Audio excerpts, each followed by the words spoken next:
Unbelievable. Unbelievable. Wow, yeah. wow, It's crazy. wow. Can you That believe was it? something, right? We're here. Yeah. I mean, that's how many takes did we take? How many times? How many times did we have to do that? I feel like it was maybe 5 for me. You being generous. 5 for your ass. They had to come out and tell you how monotone you sound. But listen, but at the end of the day, you nailed it, though. So I'm proud. I was born this way. Yeah. I know. But Well, listen, I mean, everyone else can judge how good it sounded. Okay. Because they get to see it. Whatever works. They get to see the final product. All right. Well, yeah. But listen, you know what I'd like to do? What's up? I'd like to celebrate. Okay. I feel like this is like a momentous occasion. Yeah. And I feel like this is the first time I'm doing this, right? So in my mind, I'm never going to do this again. So I'm never going to start another podcast ever again. I never thought I'd start one. Of course. So that's happening. So I feel like we should break out the bubbles. This is you. This is so Celebrate you break out it. the bubbles. I mean, look, hospitality is my thing. Okay. So I'm a hospitable guy. Let's do it. We should get some for the crew as well. Make sure everyone's I in love on that. it because we're working together. Everyone's having fun. And the crew needs to make sure I'm looking decent. You know what I mean? That's one of the things you don't be on your podcast looking crazy. Yeah. You got to put that effort in. I appreciate it. But yeah, man. I had to break out my Panama hat for this. Hey, let's go. You looking good too. I got a few of them. Okay. You had to change up that one damn hat you had on. Yeah, for sure. The stylist was like, bro, you can't. What's the story behind that hat as you're doing this? What's the deal with that? The Panama hat? Yeah. The ball cap, the baseball cap. Oh, the baseball cap. Yeah, bro, the baseball cap that you want to wear in every scene, even if you were like had a blazer on. What's the deal with that? But that's the Panama hat. Okay, so is it? What are you marketing? Panama? Okay. Wow, there we go. We had the real deal. Totally unexpected. Let's go. Unexpected. There we go. No, the hat. You know what it is? I think I'm just in my hat phase. Okay. That's all it is. Okay. And I like that hat because it fits well. Okay. Makes me look good. Okay. I like looking good. Fair enough. Okay. You know, that's all there is. Actually, I'm surprised you're not wearing a hat. You're always wearing a hat. Do you know what I mean? So I'm surprised you're not wearing a hat. I'll have a hat on at some juncture, but I think I don't know why I don't. I didn't have a hat that I wanted to travel with. Thank you, man. Guys, do you want to pass me some glasses? I'll get you some. Excellent.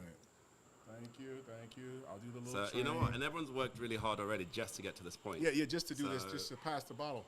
We've done. You know what? Yeah, let's pass the bottle, and then you guys can do the rest of this.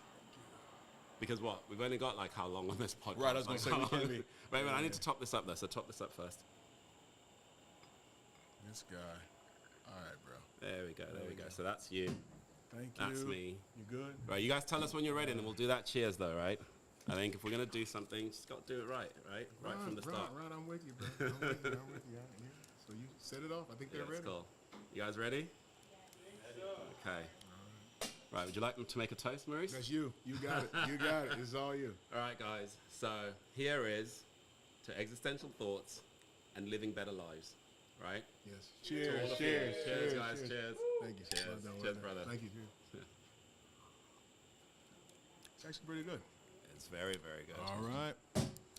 Well, so let's get into it. Let's do the thing. Yeah, let's do the thing. What are we talking about? How did we land here? How in the world did you rope me into this? Like, guys, we're filming. Less drinking, more filming. Okay. Oh, yeah. I see everyone just getting. Yeah. Here we go. You set them up. I told you not to do this shit. I said do this later. Oh, let's put it on camera. Here we are. Okay, but anyway. I'm gonna sit up. Yeah. You know. I forgot. Hold on. The proper UK guy. Let me sit up. Welcome to Existential Thoughts. Yes. Our podcast where rest is resistance. Yeah. That's what we're building. Right? I need to practice that, but it's the first one, so. I told you didn't have to do all that formality. I said to you, you sound formal enough. You don't have to do all that, bro. Just lay back in the cut. Okay. How do we arrive here? What's going on? What are we talking about? Look, so we met. Yeah. When was it? Like how long ago? It wasn't even that long ago. No, it wasn't that long ago at all. Maybe back in June. Yeah. Not that long ago. And I said to you, do you want to do a podcast? Yeah. And you're like, sure. Why not? Yeah. Well, I didn't just say sure immediately. Let's tighten that up. There was some interaction. We had some synergy. And you made a compelling proposal over dinner. You got to tighten that story up. It was what's the proposal short? No, bro. That's not how that worked out. Because I don't really love all this kind of stuff. But it sounded like if we have something of value to say. That's true. And if we're going to add value to all the voices that are out there, then let's do it. But I didn't want to just be talking for the sake of talking because there's enough of that, right? There's enough of that, and I don't need to do that. Of course. But you made it compelling, and here we are. And I think our banter, our engagement, I just enjoyed talking to you, Yeah. and I was learning, Same. so it was cool. So I was like, why not give it a try? And I think you've just touched on the thing. So I think for me, and it's in the title as well, right? Yeah. Existential thoughts. I think we're all beleaguered by them. Like we're all constantly thinking about, does my life have meaning? Am I doing the right things? Yeah. Should I be getting married? Should I not be getting married? Right. Should I be, like, all these things? Should I be in the job that I'm in? Should I change? All these things are things that keep us up at night. Exactly. Right. So for me, how did you come about with that? Because you brought that to me. Existential thoughts. I didn't. So during the pandemic, I had a company called Work Mango, Okay. which facilitated people that wanted to, like obviously like everyone was stuck in the UK and New York and wherever, and they wanted to have, I guess, a better life. Okay. So I built this company called Work Mango, which facilitated people, like digital nomads mostly, Got it. but relocating from a big city into like paradise. So I was in Barbados, Antigua and Barbuda, St. Lucia, Gotcha. and we facilitated people,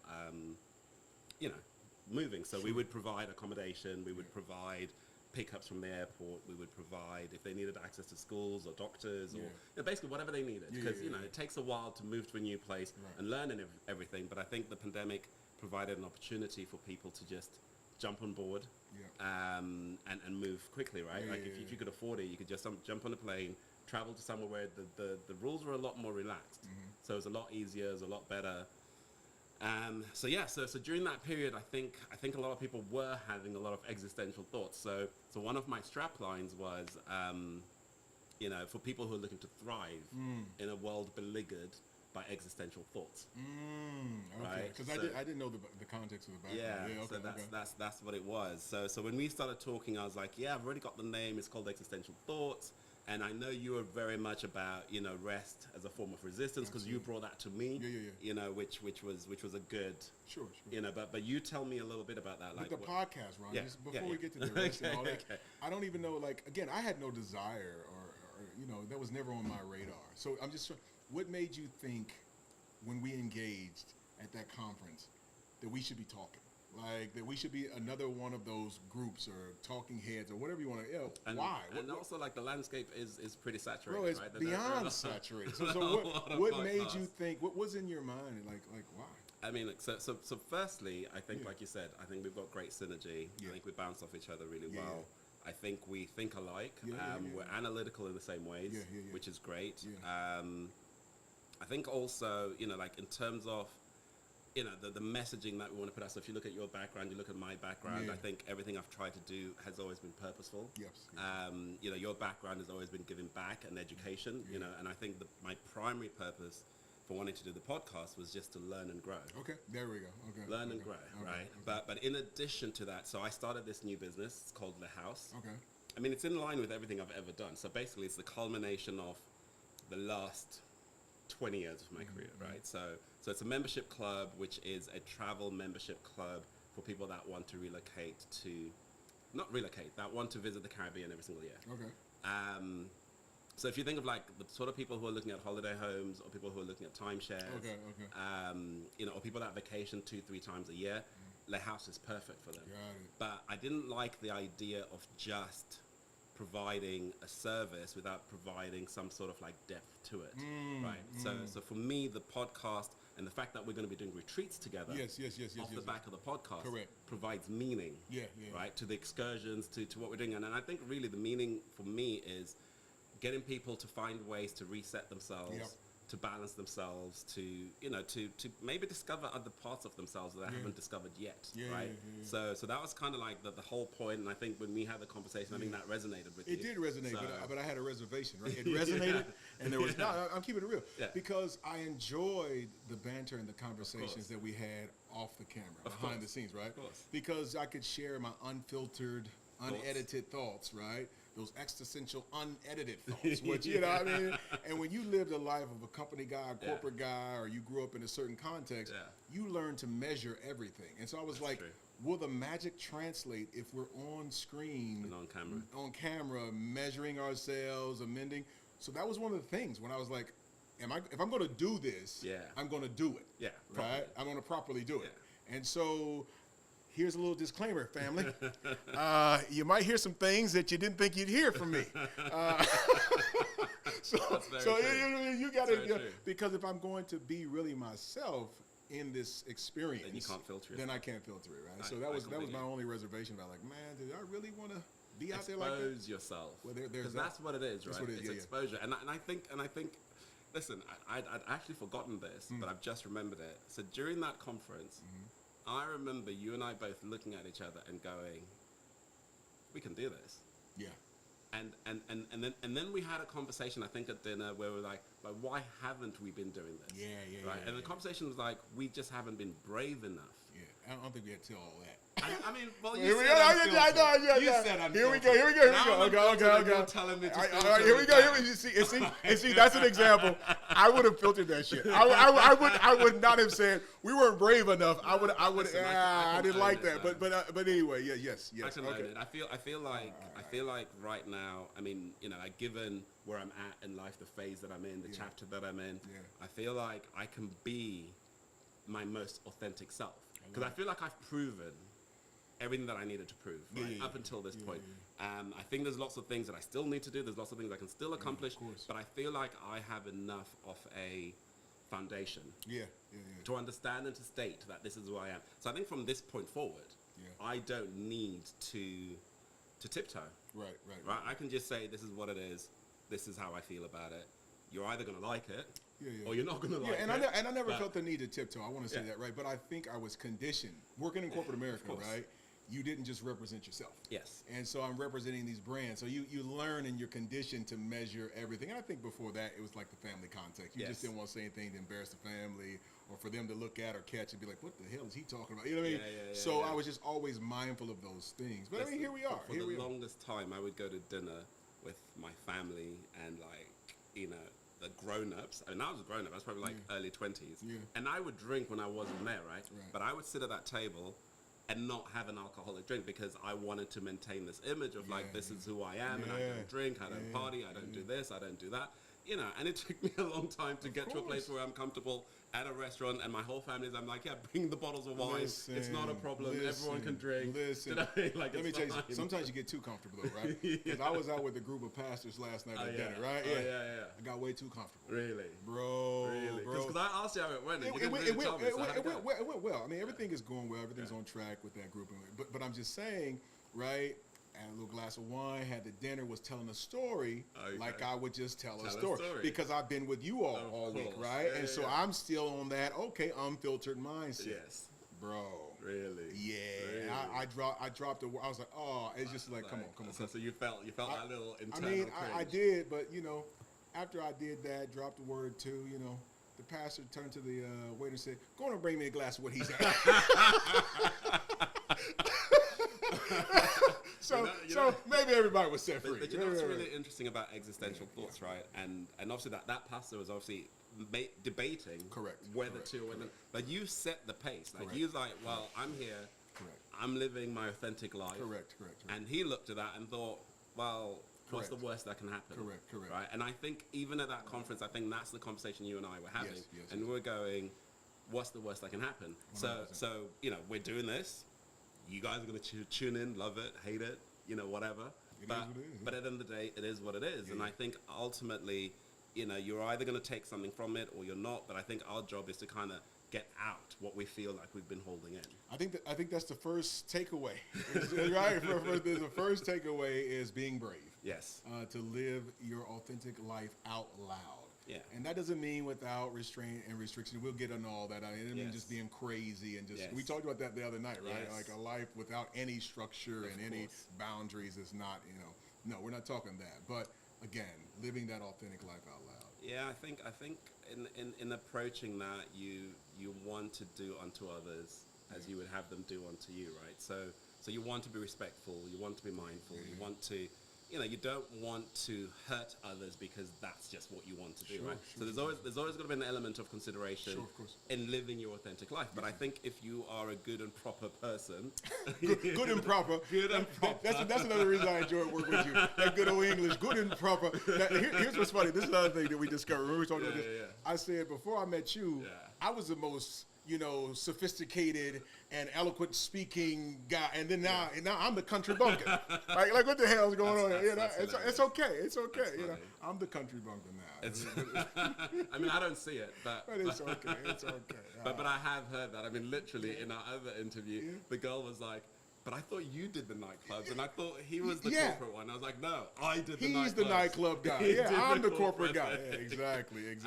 But that's perceptions, right? Correct. And people can completely misconstrue or misperceive things as what they're not are. And I think that's part of the reason why, again, doing this podcast is really important, because I think what we want to do here is not make definitive statements. Correct. But open up channels so we can all reflect.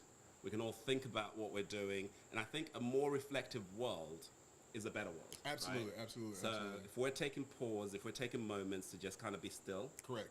And process a thought. Exactly. Then I think at the end of that process, whatever the result is, I think it's a better informed choice or decision. Absolutely. Right? And that, I wasn't going to join it if we had to get on here and act like we were the experts and there were absolutes. I'm not interested in that. We are going to get experts, though. We're going to, acting like we're the experts, right? No, Neither one of us are. Definitely not. But I'm saying, and there's too much of that, right? Yes. And to me, that hasn't been my lived reality, Ronald. Yes. Right? All these absolute formulas, absolute ways, and if you do 10 steps and do this, and you pray this way, if you go this way, if you meditate, it's like all that shit. There's the preacher. You killed me. You killed me. I was on a roll. Yeah, I know. You killed me. I'm sorry. You killed me. But that's my point, right? Okay. Is that I don't want that, because that hasn't been my lived experience. Yeah. There has been no formula that's set out. The only formula that I know that's the truth that really works. Yeah. No pain, no gain. That's very true. I mean, it's as simple as that. In every aspect of my life, I've had to adjust, adapt, and move through pain in order for any type of growth and development, evolution. But you know, it's funny, right? There's actually an expression that, like, so for example, I've got a couple of children. Yeah. Actually, a couple. I've got 3. But I was going to say, you know how many you got? I got a couple around here, a couple around there. What the hell's going on? Sometimes when you say a couple, you mean a few, right? Yeah, bro, that's why I was confused for a moment. Yeah, go ahead. So, but as the children grow, so sometimes they are in pain, and you don't know why they're in pain. It's just growing pain. Yeah. Right? So sometimes everything just hurts because they're just getting taller and bigger and whatever. So I guess what I'm trying to say is, like, there is no growth without pain. I agree. And I think, a lot of people don't necessarily appreciate or understand that, because I think, especially in the world we live in now, absolutely, a lot of people want the result without the work. Absolutely. There's no life without suffering. And absolutely. I know that sounds harsh to say that, but that's just a fact. I'm learning to embrace that. And by doing so, Ron, that has just rattled me to the core, because it's undoing a lot of what I was taught and learned about life, and the expectations that I had set around how one should live a good life, free from suffering and pain. If you do A, B, and C, you can avoid, right? And it's like, that's not true. Don't go looking for the pain, though, right? Like, the pain will come. No, don't pursue it. Yeah. That's what I'm saying. Don't pursue the pain. Don't run after it. The pain will come. Pain's don't coming. worry about it. Pain's waiting on you. Don't add to it. But that's the point. Yeah. It's really interesting, because I think we're both in a similar place in terms of, like, obviously you have left what you've known for most of your career, and you're on this path of discovery and new ventures, new projects, and and obviously when they're right, we'll talk about them. Sure. But I think we're in a similar place. So for me, I was married. I'm now not, and I'm on new ventures as well. And I think it's been really interesting, like, when we've been talking about how many things we're both kind of discovering and learning on the journey, and like certain things that have become really clear to me on that journey have been things like, everyone goes, oh, what do you want to, what do you want from life? I just want to be happy. And people make that throwaway statement, I just want to be happy. And what I've come to realize is there is no thing that is just happy, right? Because firstly, the opposite of happiness is what? Sadness, right?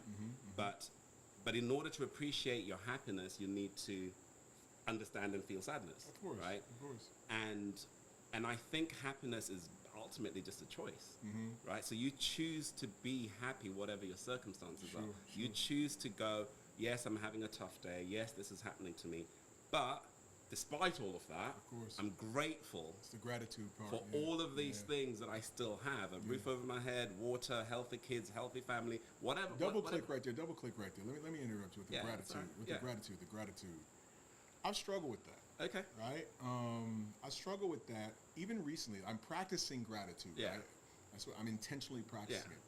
But I found myself in a couple of seasons in different spaces where I was like, why do I need to be grateful for this? This should this should just be a given. Yeah.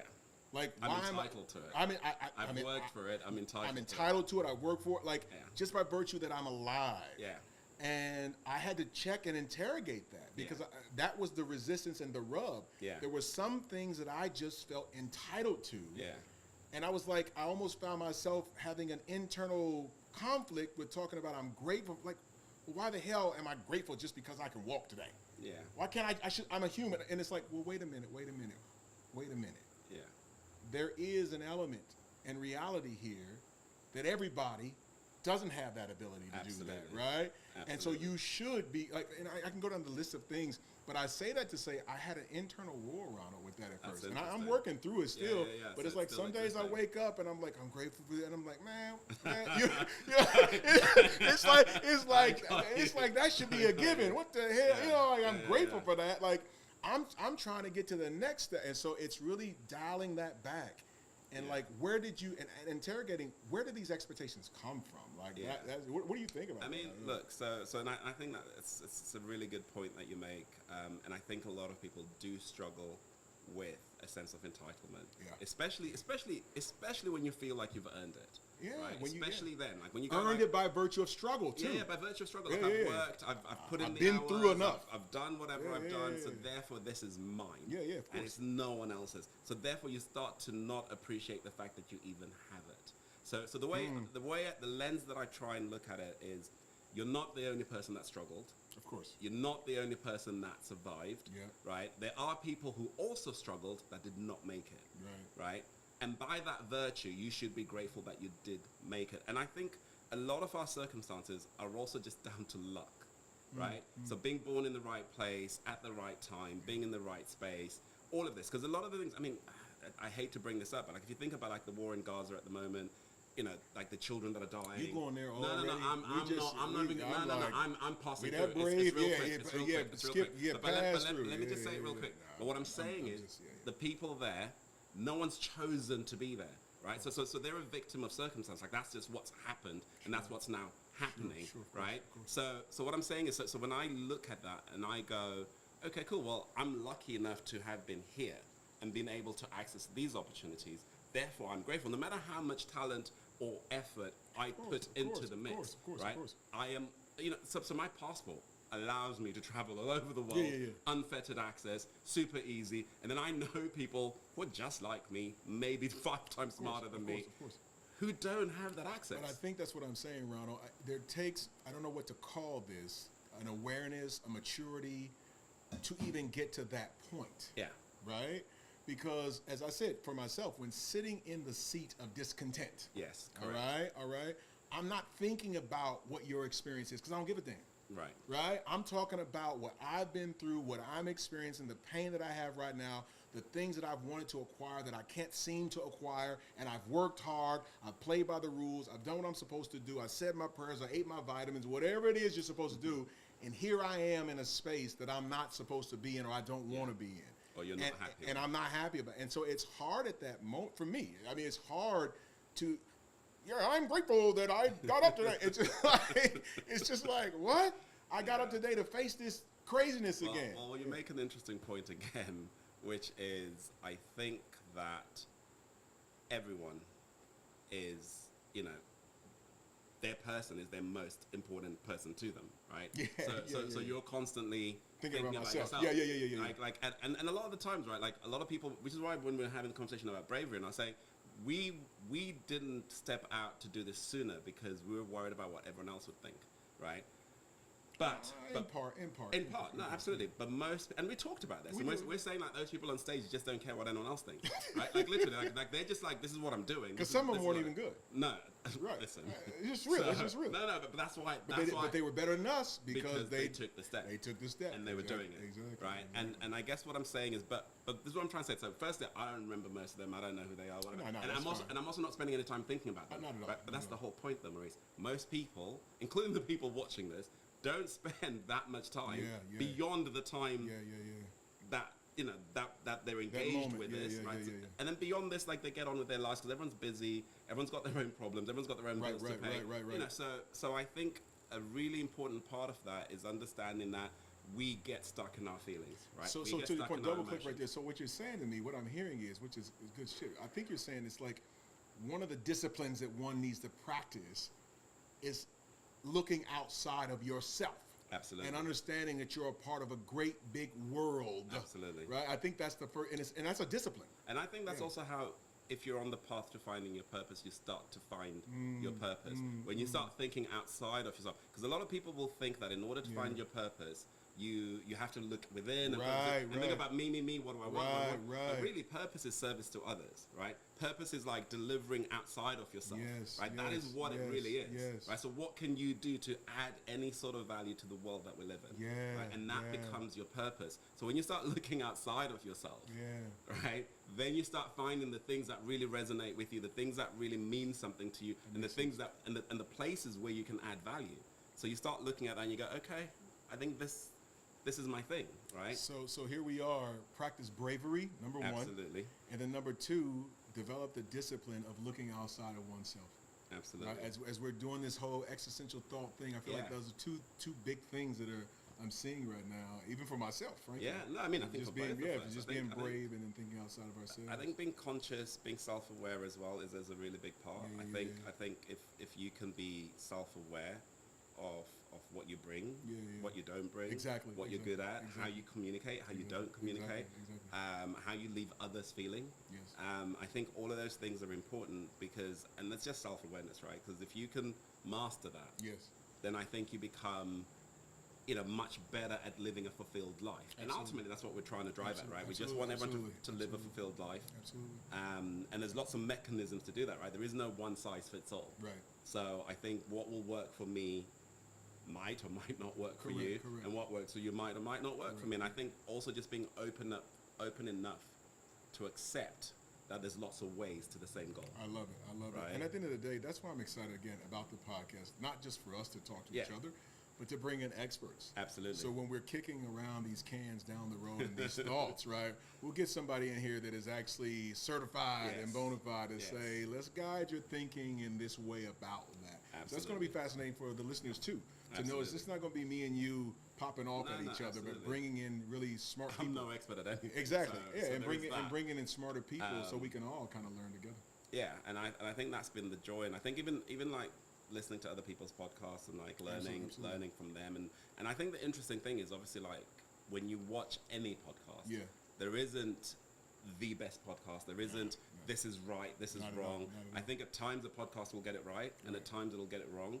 At times the tone might feel a little bit off to you, or it might feel a little bit like it's perfectly on. But to its audience, it's always what it needs to be. Absolutely. Right? To the audience that is intended for that particular group or whatever podcast, it is always what it needs to be. And I think what I was driving at is really what we want to do with this experience is get everyone to reflect and think through what we're doing, what we're saying, and then obviously like again, especially with the retreats, obviously we're going to invite people to come to the retreats, and there will be interactive podcasts, right? So we'll film podcasts, we'll have people interact with us. So there's an opportunity to get other opinions, other voices, as well as experts, right? So just a whole bunch of people kind of building a movement, I'd rather say, right? So I think in a world where like a lot of stuff is changing rapidly, right? So with AI integration, with with DEI being the devil in the United States, all kinds of things going on. Lots of things going on. And I think we want to try and create this as a space where we can reasonably and intelligently discuss thoughts, like the thoughts that are all kind of invading our spaces, and just kind of like debunk them if they that. need debunking, right? Yeah, like just go, this makes sense, this doesn't make sense, and give a perspective on it. And we're not guaranteeing that it's right, but we're just saying that we will try and see it from all angles. Yes. And I think that's what's nice about it, because I think, I see things one way, you see things another way. Absolutely. But we can discuss them and try and see each other's way of seeing it, right? Absolutely. Which is great. And I think if we can do that and apply that to all places and scenarios, we can save a lot of wars. I think so. Around the world. Around the world. But I'll add one piece to what you said. Circling all of that, when I think about this season of my life, I wouldn't be able to sit and to think and to process without intentionally stepping away and resting. Absolutely. Stepping away from the corporate rat race, let's talk right? about You know that, what I'm saying? And I just thought about that. that. I was like, all of these thoughts have been swirling around in my head and in my heart, but I never took the time to rest. Yes. And to engage and to reflect, because I just didn't feel like I had the time. I didn't feel like I could take the time, right? And so I think that's a part of what we're saying now too, is that you need to be intentional to make the time to do this, right? So going back to the question, which was existential thoughts was mine. Yeah. Rest as a form of resistance was yours. And I, obviously you've just said what you've said, so I get that. At the time we met, you'd left the corporate world and you're kind of like in between spaces and you're figuring things out. So, so you're in your rest space, right? And also having all these thoughts, which is why I think existential thoughts also resonated with you. But my question is, so talk me through what rest as a form of resistance is and what it means to you. Yeah, I mean, and I don't want to act like I coined this. This is not mine. There's a book out there, a wonderful woman wrote about this. I think they call it The Bishop of Naps or something like that. Right. We'll get that proper information, because we're not going to do plagiarism and act like I'm there. But we can get that on the screen, right, guys? We can get that on the screen. Exactly, so people know what it is. So we know, and shout out to her for the book and everything. Absolutely. We'll do all the proper stuff. Yeah. But at a high level, man, just in my way of just saying this in my own words, is like, again, in this world that we live in, we're bombarded with a to-do list. Yeah. More to do, more to achieve, more to become from a young age, right? Yeah, I mean, you're that just makes sense. always striving. And the idea of rest in some contexts was viewed as being lazy and non-productive. It's very true. Right? And so it was the antithesis of being. So you're like, well, if I even pretend like I'm resting or let someone know that I want to rest, that means I'm lacking. I'm not on the grind. I'm not on the hustle. I'm not serious about it. I really don't want to get after it. I mean, you listen, the early bird gets the worm, and get up at 5 in the morning. I'm not getting up at 5 in the morning, 4 in the morning every day. Yeah. I need to get 8 hours of sleep every day. You know what I mean? So it's just like living in a world that was like that. It was like there was no room in that framework to rest and be productive. Yes. Right? Yes. And so I found myself not being my best self because I was tired. And you weren't resting. Mentally tired, emotionally tired. I had not rested in my relationships. I had not rested with myself. I had not rested with my spirituality. Now listen to me carefully. I was doing relationships, doing right? I wasn't resting in it. Right? It was always go. It was always go. I wasn't resting in my spirituality. I was doing spiritual practices. Right? There's a big difference. So you're not immersing in it. You're not fully engaged. You're not fully present within those situations or those relationships because you're basically just passing through them. Literally. Everything was a pass through. Everything was almost transactional, pass through. Right? Yeah. And so I found that, and I felt so empty. Like, this is ridiculous. And I was exhausted. Empty, exhausted, not the desired outcome. But from the external point of view, that boy's killing it. Yeah. And it's like, I know that. I better keep killing it. Yeah. Right? Because once you're on that wheel, you can't step off. Yeah, it's hard. Right? Like you've got conversations, you've got people to please. You've got relationships to maintain. Exactly. All the things. And you're part of the thing. And I honestly, like, that fully resonates with me because I was like, so prior to the pandemic, I had the 2 members clubs in London. I was working on one in South Africa. I was looking at one in New York. I was on a plane literally, my wife had just moved to Antigua. I was literally on a plane every 10 days, right? Every 10 days, and I was in a different country. So basically I was going Africa, Europe, States, Caribbean. And you said you had a wife and 3 kids. Well, we didn't have 3 at the time. Okay, but you were a growing family. It was a growing family, yeah. So I had a 3-year-old and a 1-year-old at the time. There we go, though. And I was basically on a plane every 10 days, which was absolutely mad. And you know what happened? So when the pandemic happened, we were in Antigua, and then obviously like we got stuck there effectively. Well, I did. She wanted to stay there, so I got stuck there. But I slept for 6 months. No, you don't understand. Like, I would be sitting reading a book to my son, and I'd pass out, and I'd wake up, do a couple of things around the house, and I'd go back to sleep. But I slept for 6 months straight. Then I felt awake after 6 months. But the only reason why I slept is because I knew the rest of the world was sleeping.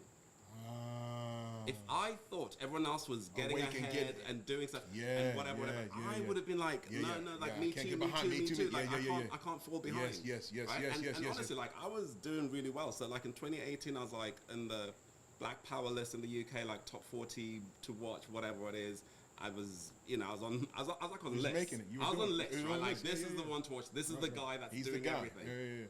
And then pandemic happened, and then everything just stopped. I mean, especially for me, because hospitality. So honestly, I slept. And then when I woke up, I was like, why did I ever do that?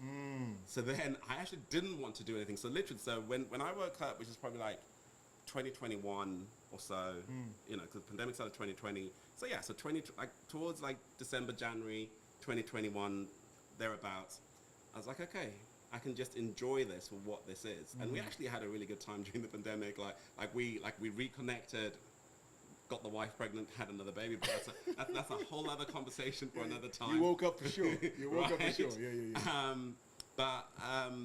But it's really interesting because after that point, I didn't want to go back to what I was doing before. Of course not. You couldn't go back. So I stopped, and literally it was only in 2023 that I set up my next venture, which was the beach club in Antigua, and then also my next venture, which is now, is Haus. But my point is, it took me a long time to try to get back into what I was doing before and whatever. But I also realized that whatever happens, I don't want to go back there. Period. So where I feel like I'm just chasing, but it took me being still, not moving. Of course.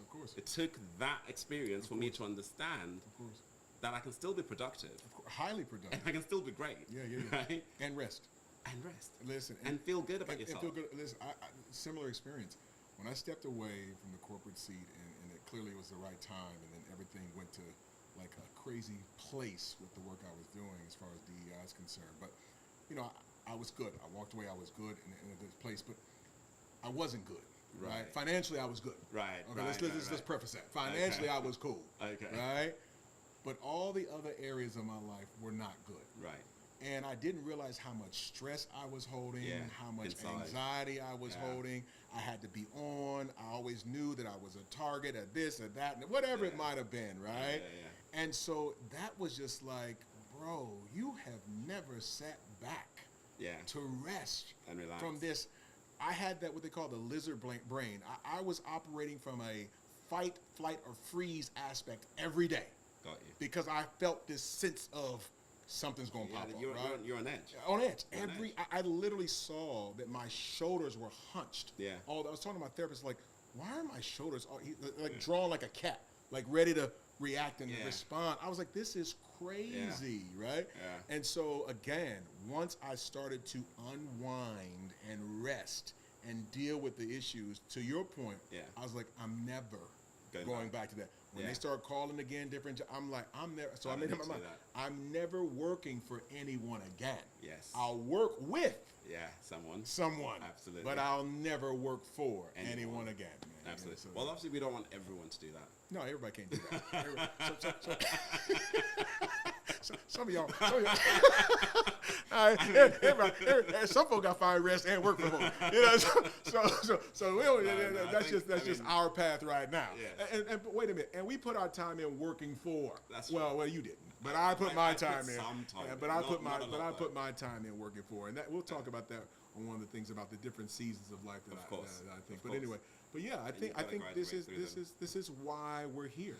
And this is what we're doing. I'm excited though. I'm excited about it. I'm excited about all the potential, but really and truly, I'm excited to learn. I think I was saying this to you the other day. I'm excited about picking a topic, not Yes. just our topics, No, but no. obviously like And want we audience hope participation. they actually participate even Yeah. in this and send us some Yeah, topics so that some you might want to. topics. Yeah, we'll get the experts and all that. And Yeah. we'll try to wrestle with it. So I'm excited about that, but I think obviously because I don't know a lot before every topic, I have to sit down, do some course, research. of So course. it's a little bit like going back to school, and I've always enjoyed learning, right? yeah. So I'm excited to learn more things, expand Yep.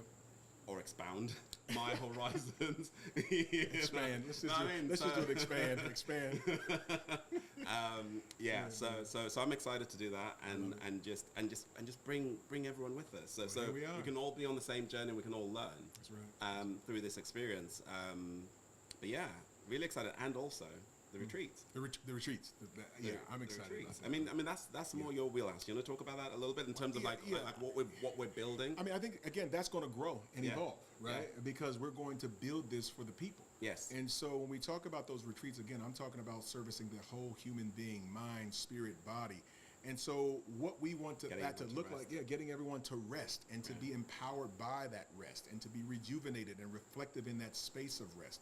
And so, I'll outline kind of the high level of what I'm thinking about that, but I want to most definitely get that audience participation to Absolutely. tell me what types of retreats they would like to have and that we can facilitate. So again, that's a journey that we're on. And again, I would usually try to be super buttoned up, like I had it all together. That would be me. But I'm going to be brave and be like, I don't know yet. Yes. We're going to discover together. We're working it out. We're working it. You see what I'm saying? We're We're gonna going do to some work it research. out. We're going to do some We're gonna research. ask some people. Ask some people and Have some solicit your conversations. exactly. And we're going to figure it out. And we'll figure that thing out. And we'll be better for it. Here we are. So live a much better fulfilled life. Much better fulfilled life. I mean, I think that's it. That's it. I mean, that's what we're doing, right? That's what we're doing. That is what Existential Thoughts is all about. That is what rest as a form of resistance is all about. That's what we're building. That's what we want you to get into with us. So let's do it. What do they say, that African proverb? If you want to go fast, they say go alone. Go alone. But if you want to go far, come on and go with us. Yes, let's do that. Let's do it. Well, thank you very much. All right. All right, boss. Love it. All good. Okay.